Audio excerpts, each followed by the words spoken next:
Hi, it's Valerie and this is Black Driving Program. The car that we are testing today is not a usual car. I don't know what was happening in America in 19th, but here in Russia, this car used to put everybody in a fear.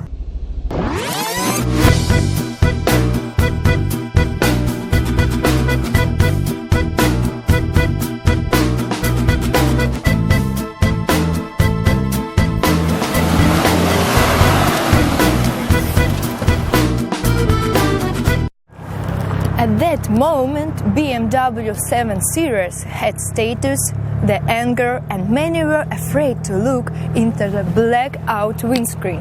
Yes. Because they didn't know what was looking them from the inside, someone's eyes or a gun. And this BMW 7 Series is a really iconic car in my country. In Russia, there is an iconic movie in which this car took part, called Beamer. I won't tell you the entire story, I just recommend you to watch it. It's a wonderful film about young guys, about the life story, about some kinds of Russian gangster world. And by the fact, it is true that BMW is mostly driven by the aggressive, fast and daring. And at the times goes, nothing changed much. For some reason, especially this 7 stuck in the memory of all my generation. Может грубо, блять, но по-другому не сказать. Yes, it's true. Yeah.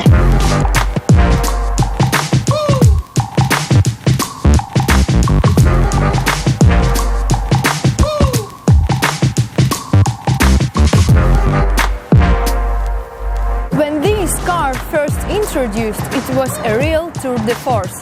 Comfortable, never failing, safe, good.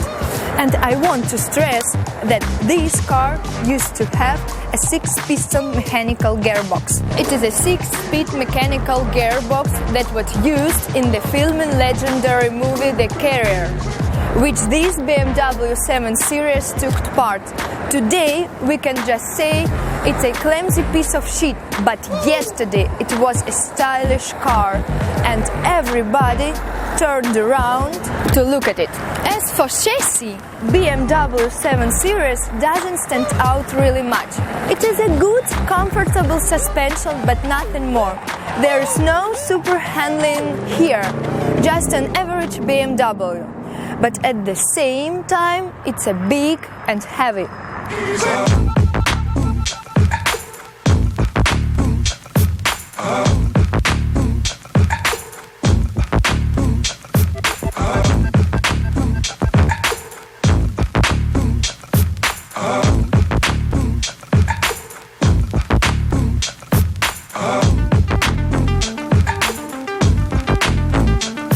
Okay, let's start. There is a lot of space to cover a long distance in this car. It's a really very comfortable car. Okay, look at the buttons. They are simple, clear, understandable, without any excessive curves. Look at the glass units in the window. It's a really very cool for that time. The transmissions in this car is not so fast as I like, but it is cool enough. By the way, this car had have some problem with transmissions. As a rule, tail fail, block tender to leak. And I also want to say that in 1998 a TV in a car was believed to be very, very cool. Audi didn't have it yet. Mercedes didn't have it yet. BMW, it was the first model in this class that put a TV and a stock multimedia system. Of course, the menu isn't very beautiful, navigation isn't either, but for that time it was really, really cool. And by the way, BMW 7 Series in 1992 was the first car to have a xenon. Oh, the steering wheels is fine, but nothing special. I won't say much about the buttons inside because they was absolutely outdated. There are more interesting things to talk about. In the past, there was no Euro 2, Euro 3, Euro 4, and because of them, people started using less quality material.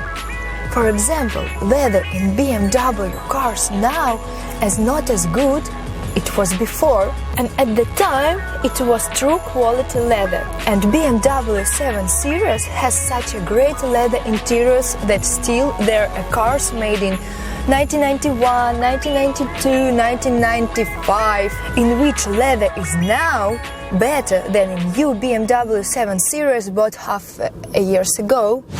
The engine in this car is the old 4.4. Okay, it's exactly the engine that is now saving Dame BMW from an ultimate collapse.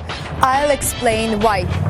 Because the engine in the BMW 7 Series is essentially the same as an E34 body of the BMW 5. It's a 4.4 liters engine. Its engine was used in the E39 body, in the old BMW 5, in the 540 models. This engine is used in BMW 7 Series. This engine, its cylinder block, is used in the new BMW 7 Series. They put this 4.4 engine in the first X5 and they used it in the next X5 body. It's the same engine. Even X5M that I have is still the same 4.4 engine. I mean, they've enhanced it, added forged parts, installed the turbines and the power increased dramatically. And the car is still alive. And the engine is weak, so it is dying. X5M have the same 4.4 engine. It is enhanced, there are powerful turbines, it is strong, has a good cooling system and it had to have another engine. It had to have a 6.1 with 700 horsepower, an atmospheric racing engine from BMW. But unfortunately, when the crisis hit in 2008, everybody sucked and had to leave to the old fucking way. America has imposed sanctions on us, gorgeous Russians, but the Germans can't boast of as much as they want. But they shouldn't say, shit, the crisis is still here, because the new BMW F15 had the same engine 4.4. Dear engineer that designed this engine, we are addressing you. Please help these idiots make something low cost for the crisis, but still of your motor's quality, so it can take its place in history. I'd like to meet that guy, that engineer, who is still covering the asses of those dickheads. Let's count. 21, 20, oh my god, 24 years have passed since 1991. The BMW has been putting its old shit in the new covers and sealing it to dames like us. I mean, they're changing headlights, changing interiors, changing shapes, and they're bringing the money. Very happy we give the fucking money to insurance companies, give it to everyone. And then we drive the same old engine.